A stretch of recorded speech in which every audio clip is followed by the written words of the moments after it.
Hello everyone.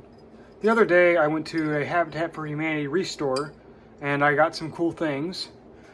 Got a wrench for my radial saw, got a wrench for some circular saws, and I got another Silcon fan, like I needed another one of those. But one of the really cool things I got was this. It's dirty and it smells disgusting, but this is a Black & Decker drill guide.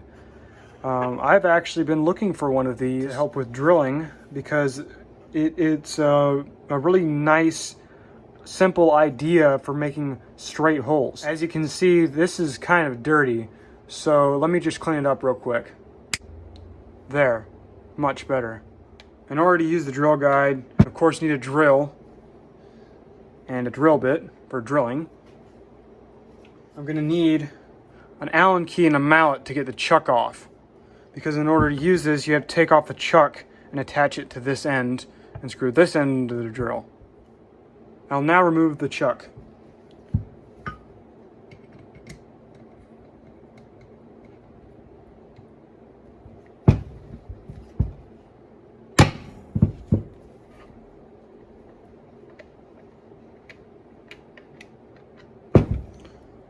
There we go, just like that. Now I'm going to install the shaft onto the drill.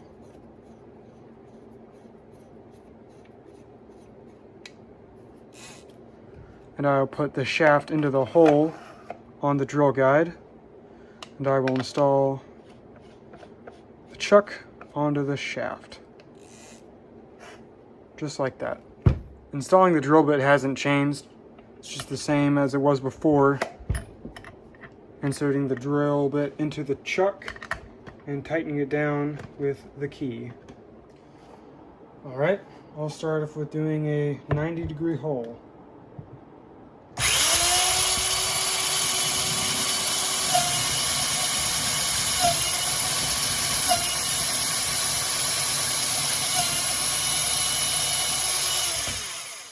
As you can see, that's a pretty much perfectly straight hole. One thing I will mention before I go on is that I had to put in a smaller bit.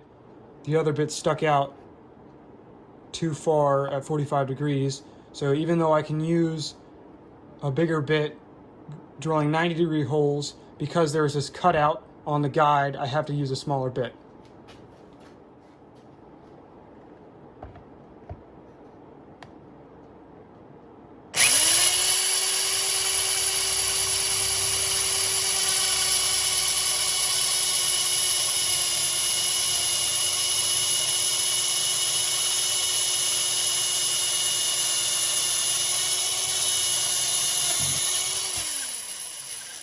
This piece of wood isn't exactly square, I don't think, so it didn't quite get on the angle.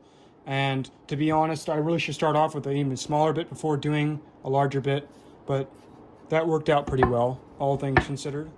So not only can this drill guide do 45-degree holes and 90-degree holes, you can also drill into things like dowels with this end. This end is useful for drilling into the side of 3/4 inch boards, 1 inch boards, and I believe it goes all the way to 1.5 inch roughly for a 2x4. Overall, this is a pretty nice attachment for a drill, especially if you don't have the space for a drill press or don't have a drill press. Needing to drill a straight hole into drywall into a stud, this would also be pretty useful for that. So yeah, this is a pretty simple attachment, but it's very useful. Anyway, that's all for now. Thank you for watching.